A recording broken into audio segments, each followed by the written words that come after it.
10, 9, 8, 7, 6, 5, 4, 3, 2, 1, 0.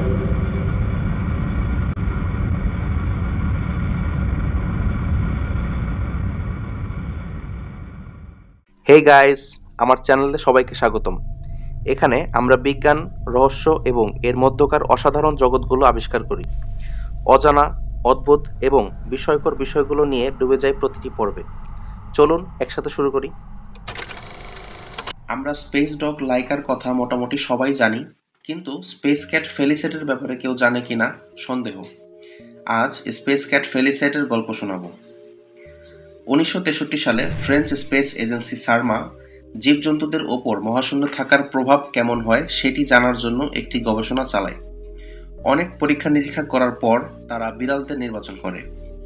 গবেষণায় পুরুষ বিড়ালদের তুলনায় মেয়ে বিড়ালদের নিউরোলজিক্যাল ডেটা বিশ্লেষণ করে দেখা যায় মেয়ে বিড়ালরা ছেলে বিড়ালদের তুলনায় বেশি শান্ত স্বভাবের।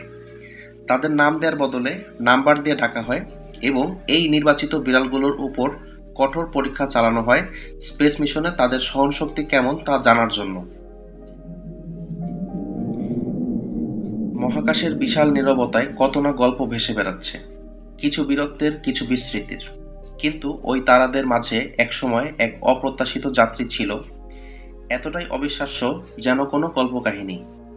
তার কোনো স্পেস স্যুট ছিল না, কোনো বিখ্যাত নাম ছিল না, তার জন্য কোনো মহাকাব্যিক ভাষণও ছিল না। শুধু ছিল বড় বড় চোখ, নরম লোম, তার সাথে এমন একটি মিশন যা অন্য কোনো প্রাণীকে দিয়ে হয়তো সম্ভবই হতো না। ফেলিসেটো প্রথমে নামহীন একটি স্ট্রে ক্যাট ছিল।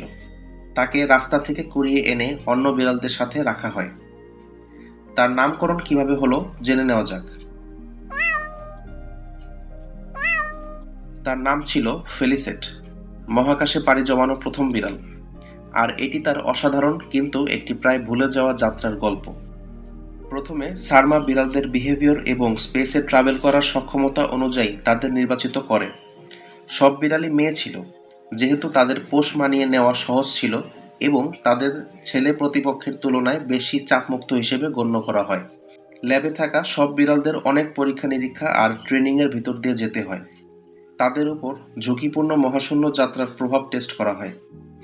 এসব টেস্টের ভিতর ছিল অতিমাত্রায় মহাকর্ষীয় বল এবং ইলেকট্রোড ব্যবহার করে তাদের শারীরিক প্রতিক্রিয়া বোঝার চেষ্টা করা। বিড়ালদের গ্রুপের মধ্যে C341 ছিল অন্যতম, যাকে স্পেস মিশনের জন্য নির্বাচিত করা হয়। তাকে ভেরোনিক AG-1 রকেটে বসিয়ে মহাশূন্যে লঞ্চ করা হয়। সে রকেটে করে 150 কিলোমিটার উচ্চতায় পৌঁছানোর পর সাময়িক সময়ের জন্য ওজনহীনতা অনুভব করে। তার হার্ট রেট এবং মিশন চলাকালীন শ্বাস-প্রশ্বাস পর্যবেক্ষণ করা হয়, যেখান থেকে স্পেস ফ্লাইটে জীবজন্তুদের প্রতিক্রিয়া সম্বন্ধে মূল্যবান তথ্য পাওয়া যায়। শুরুর দিকে C341 নামে ডাকা হলেও তার স্পেস মিশন সফল হওয়ার পর ফ্রেঞ্চ মিডিয়া তাকে একটি নিকনেম দেয়। 1919 সালে তৈরি করা কার্টুন ফেলিক্স দ্য ক্যাট নাম থেকে অনুপ্রাণিত হয়ে C341 এর নাম রাখা হয় ফেলিক্স। যাই হোক, পরে দেখা যায় যে সে মেয়ে বিড়াল, তাই সার্মা থেকে তার নাম রাখা হয় ফেলিসেট, আর এই নামটাই তার অফিসিয়াল নাম হয়। কিন্তু প্রশ্ন হচ্ছে, এত কিছু থাকতে বিড়াল নিয়ে পরীক্ষা করার প্রয়োজন কেন পড়ল? ফ্রান্স এর আগেও জীবজন্তুদের উপর পরীক্ষা চালিয়ে বিভিন্ন মিশন পরিচালিত করেছে। 14 জুন 1949-এ ইউএসের একটি সাব অরবিটাল ফ্লাইটে প্রথমবারের মতো একটি রিসাস মাঙ্কি, যার নাম অ্যালবার্ট 2, তাকে বহন করে। এরপরে 3 নভেম্বর 1957-তে সোভিয়েত ইউনিয়ন ব্যবহার করে মস্কো এর রাস্তায় খুঁজে পাওয়া একটি কুকুরকে, যে পরবর্তীতে লাইকা নামে বিখ্যাত হয়। তাকে স্পেস ফ্লাইট স্পুটনিক 2-তে করে পৃথিবী অরবিট করতে পাঠানো হয়। কিন্তু এতে কোনো হিট কন্ট্রোল সিস্টেম ছিলই না। ওভারহিটিং আর স্ট্রেসে আক্রান্ত হয়ে প্যানিক অ্যাটাকে লাইকা স্পুটনিক 2 এর ভিতরেই মারা যায় মাত্র 5-7 ঘন্টার মধ্যেই। Brazilian army colonel Manuel dos Santos লাগে তার পরিচালিত স্পেস ফ্লাইট ফেলিক্স 1 রকেটে করে ফ্লেমিঙ্গো নামের একটি বিড়ালকে পাঠানোর প্ল্যান করেছিল 1 জানুয়ারি 1959-এ।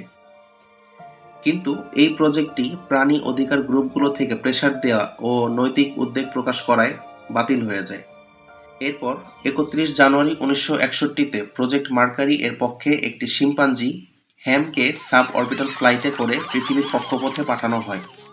এখানে হ্যাম অবশ্য মিশন সাকসেসফুল হওয়ার পর অনেক বছর বেঁচে ছিল। তাকে সবাই হ্যাম দ্য চিম্প আর হ্যাম দ্য অ্যাস্ট্রো চিম্প নামে চিনে। 29 নভেম্বর 1961-তে ইনোস নামের আরেকটি শিম্পাঞ্জিকে স্পেসে লঞ্চ করা হয়, সেটিও সাকসেসফুল ছিল। 22 ফেব্রুয়ারি 1961-তে তারা একটি ইঁদুরকে স্পেসে পাঠায় যার নাম ছিল হেক্টর। এই ইঁদুরটির মাথার খুলিতে ইলেকট্রোড ইমপ্ল্যান্ট করা হয়েছিল তার নিউরোলজিক্যাল অ্যাক্টিভিটিগুলো পর্যবেক্ষণ করার জন্য। এরপরই ফ্রেঞ্চ বিজ্ঞানীরা আরও বড় কোনো পশুকে ব্যবহার করতে চায়, যার ফলে তারা বিড়ালের ওপর পরীক্ষা চালাতে আগ্রহী হয়ে ওঠে। এখন ফেলিসেটের পুরো মিশনের ব্রেকডাউন করব। 1963 সালে মহাকাশ গবেষণার এক অসাধারণ এবং নৈতিকভাবে জটিল অধ্যায় শুরু হয়েছিল যখন 14টি স্ত্রী বিড়ালকে মহাকাশ যাত্রার জন্য প্রস্তুত করা হয়। শান্ত স্বভাবের জন্য নির্বাচিত এই বিড়ালদের সারমা এর বিজ্ঞানীদের সাথে কোনো ইমোশনাল অ্যাটাচমেন্ট এড়াতে ইচ্ছাকৃতভাবেই কোনো নাম দেওয়া হয়নি। তারা সত্যিই এক যুগান্তকারী প্রস্তুতির মধ্য দিয়ে গেছে। প্রত্যেকটা বিড়ালের মস্তিষ্কে নিউরোলজিক্যাল কার্যক্রম মনিটর করার জন্য অস্ত্রোপচারের মাধ্যমে ইলেকট্রোড স্থাপন করা হয়েছিল। তাদের প্রস্তুতি অনেকটা মানুষ নভোচারীদের প্রশিক্ষণের মতোই ছিল, যার সাথে যুক্ত ছিল উচ্চ জি সেন্ট্রিফিউজ মেশিনের উচ্চ গতিতে ঘূর্ণন, যাকে জি ফোর্স দিয়ে মাপা হয়। এটি মূলত পাইলটদের শরীরে উচ্চ গতিতে ঘোরার সময় জি ফোর্সের প্রভাব পরীক্ষা করা হয় এবং একটি 3 অ্যাক্সিস চেয়ারে বসে কৃত্রিম রকেটের তীব্র শব্দ সহ্য করার অভিজ্ঞতা যুক্ত ছিল। এই চ্যালেঞ্জগুলোর পাশাপাশি বিড়ালদের স্পেস ক্যাপসুলের ভিতরে দীর্ঘ সময় আবদ্ধ থাকা এবং শক্ত বাঁধন সহ্য করতেও অভ্যস্ত হতে হয়েছিল। প্রায় 2 মাস ধরে চলা এই কঠোর প্রশিক্ষণ বিজ্ঞান এবং নৈতিকতার সীমা লঙ্ঘন করে দিয়েছিল, যার একমাত্র লক্ষ্যই ছিল মহাকাশের অজানা রহস্য উন্মোচন করা। 1963 সালের 18 অক্টোবর এক অস্বাভাবিক নভোচারী মহাকাশে পাড়ি জমানোর জন্য প্রস্তুত হলে গোটা বিশ্ব যেন নিঃশ্বাস বন্ধ করে অপেক্ষা করছিল। কয়েক সপ্তাহের তীব্র, নৈতিকভাবে বিতর্কিত প্রশিক্ষণ এবং মহাকাশ প্রযুক্তির প্রাথমিক সীমা অতিক্রম করা কঠোর পরীক্ষাগুলোর পর সেই মাহেন্দ্রক্ষণটি এলো। চূড়ান্ত পর্বে বিড়াল প্রতিযোগীদের মধ্য থেকে একটি ছোট কালো সাদা বিড়ালকে বেছে নেওয়া হয়, যার পরিচিতি ছিল শুধুমাত্র C341 হিসেবে। কিন্তু তাকেই কেন নির্বাচন করা হলো? কারণ মাত্র 2.5 কেজি বা 5.5 পাউন্ড ওজনের এই বিড়ালটির অসাধারণ শান্ত স্বভাবই এই মিশনে বেঁচে থাকার সেরা সুযোগ করে দিয়েছিল। এটি কেবলমাত্র একটি যাত্রা ছিল না, এটি ছিল একটি বৈজ্ঞানিক পরীক্ষা। C341-কে যত্ন সহকারে তারের সাথে সংযুক্ত করা হয়েছিল। শুধু তার পায়ের সাথে কার্ডিয়াক মনিটর লাগানো নয়, বরং তার মস্তিষ্কে সরাসরি অস্ত্রোপচারের মাধ্যমে 9টি ইলেকট্রোড স্থাপন করা হয়েছিল, যেগুলো তার প্রতিটি নিউরোলজিক্যাল প্রতিক্রিয়া রেকর্ড করার জন্য ছিল। এমনকি তার শ্বাস-প্রশ্বাসও মাইক্রোফোনের মাধ্যমে পর্যবেক্ষণ করা হচ্ছিল। মহাকাশের প্রতিকূল শূন্যতা থেকে সে কী তথ্য উন্মোচন করত? ঠিক সকাল 8:09 ভেরোনিক AGI-47 রকেটটি গর্জে উঠল। অ্যালজেরিয়া থেকে C341-কে অজানা মহাকাশে নিয়ে গেল। 13 মিনিটের এই কষ্টকর যাত্রায় সে অবিশ্বাস্য 9.5G অ্যাক্সেলারেশন সহ্য করেছিল, এমন একটি শক্তি যা অনেক মানুষকে পিষে ফেলত। তারপর এলো চূড়ান্ত ফলাফল। 152 কিলোমিটার বা 94 মাইল উচ্চতায় পৌঁছে রকেটের নোজ কোনটি বিচ্ছিন্ন হয়ে গেল এবং C341 পেল 5 মিনিটের বিশুদ্ধ ও বিস্ময়কর ওজনহীনতা, এই ধরনের অশরীরী এবং স্বর্গীয় অবস্থা অনুভব করা প্রথম বিড়াল হিসেবে। এরপর পৃথিবী থেকে প্রায় 100 কিলোমিটার উচ্চতায় থার্মোস্ফিয়ারের লেয়ার অতিক্রম করার পর প্যারাশুট দ্রুত খুলে যায় এবং সেই বাহনটির ল্যান্ডিংয়ের জায়গায় একটি উদ্ধারকারী হেলিকপ্টার দ্রুত ছুটে আসে।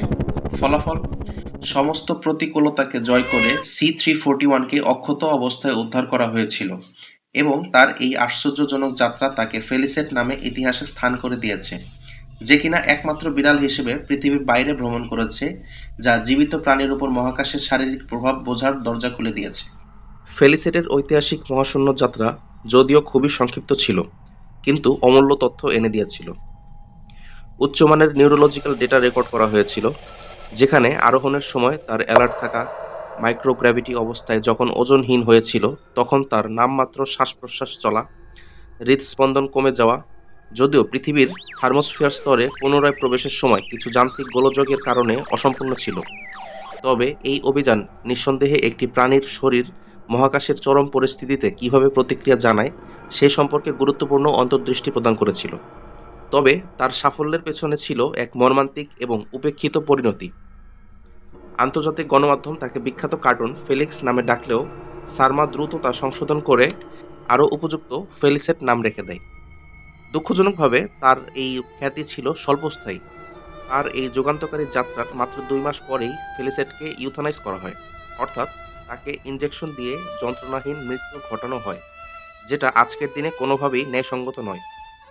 তখন এটি করা হয়েছিল যাতে বিজ্ঞানীরা তার মস্তিষ্কের ওপর মহাশূন্য ভ্রমণের অবশিষ্ট কোনো প্রভাব পরীক্ষা করতে পারে। বিজ্ঞানের জন্য হলেও তার এই আত্মত্যাগ মহাকাশ অনুসন্ধানের ইতিহাসে একটি বেদনাদায়ক অধ্যায় হয়ে আছে।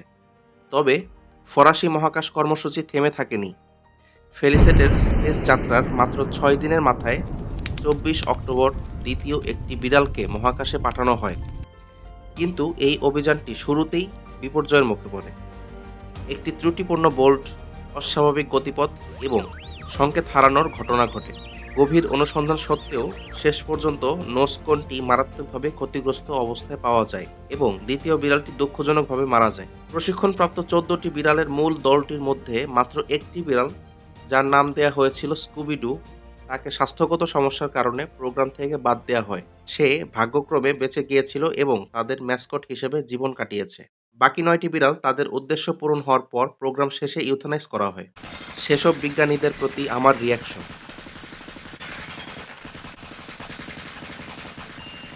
ফ্রান্স শেষ পর্যন্ত বিড়ালের পরিবর্তে বানর নিয়ে গবেষণা শুরু করে এবং ১৯৬৭ সালে মার্টিন এবং পিয়েটরকে সফলভাবে উৎক্ষেপণ ও পুনরুদ্ধার করার পর জাতীয় পর্যায়ে তাদের স্পেস প্রোগ্রাম শেষ করে। স্পেস.কম-এর একটি নিবন্ধ অনুসারে ২০১৭ সালের ৮ই নভেম্বর ফেলিসেটের মহাকাশ দৌড়ে অংশগ্রহণ স্বেচ্ছামূলক ছিল না, তবে এটি ফ্রান্সের জন্য একটি বিশাল বড় মাইলফলক ছিল, যারা সবেমাত্র বিশ্বের তৃতীয় বেসামরিক মহাকাশ সংস্থা সোভিয়েত ইউনিয়ন এবং ইউএসএ এর পরে প্রতিষ্ঠা করেছিল। ফেলিসেটের মিশন ফ্রান্সকে স্পেস রেসে এগিয়ে যেতে সাহায্য করেছিল।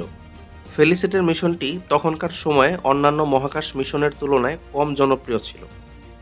সাবেক ফরাসি উপনিবেশগুলো ফেলিসেটের মহাকাশ বিজয়কে স্মরণ করে ডাকটিকিট তৈরি করেছে। কমোরস ১৯৯২ সালে মহাকাশ ভ্রমণ করা প্রাণীদেরকে উদ্দেশ্য করে ডাকটিকিট প্রকাশ করে এবং ফেলিসেটের নাম ফেলিক্স হিসেবে ব্যবহার করে। ১৯৯৭ সালে চাঁদের ডাকটিকিটগুলো ফেলিসেট এবং মহাকাশ ভ্রমণকারী অন্যান্য প্রাণীদের স্মরণ করে প্রকাশিত হয়। সেখানেও ফেলিক্স নামটি ব্যবহার করা হয়েছিল। ১৯৯৯ সালে নাইজারের একটি ডাকটিকিটেও ফেলিক্স নামে একই রকম সম্মান জানানো হয়। এই স্ট্যাম্পগুলো তার উপেক্ষিত তাৎপর্যের একটি সুন্দর প্রমাণ। সবশেষে কিছু সত্যিই মর্মস্পর্শী বিষয়ে কথা বলা যাক। হ্যাম নামে শিম্পাঞ্জিটি নিউ মেক্সিকোর ইন্টারন্যাশনাল স্পেস হল অফ ফেমে সমাহিত হয়ে সম্মানজনক স্থান পেয়েছে এবং সোভিয়েত কুকুর লাইকাকে রাশিয়ার স্টার সিটির কাছে একটি ব্রোঞ্জের স্মৃতিস্তম্ভ দিয়ে অমর করে রাখা হয়েছে। কিন্তু ৫০ বছরের বেশি সময় ধরে ফেলিসেটের জন্য কোনো স্মৃতিস্তম্ভ ছিলই না। এটা কি বিশ্বাস করা যায়? একটি প্রাণী যে এত বড় অবদান রাখলো, তাকে সেভাবে কোনো সুস্পষ্ট স্মারক দিয়ে উদযাপন করাই হয়নি।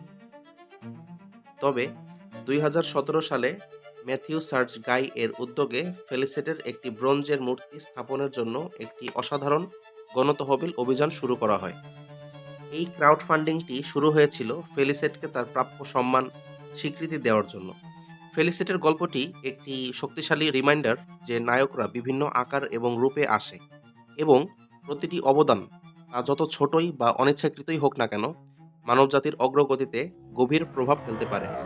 তার মহাকাশ যাত্রা শুধুমাত্র একটি বৈজ্ঞানিক পরীক্ষাই ছিল না, এটি ছিল একটি বিড়ালের সাহসিকতার প্রমাণ, যে তার অজান্তেই ভবিষ্যতের আবিষ্কারের পথ প্রশস্ত করেছিল। এরকম আরও বৈজ্ঞানিক ও রহস্যময় ঘটনাগুলো জানতে হলে সাথেই থাকুন। শীঘ্রই দেখা হবে পরবর্তী এপিসোডে।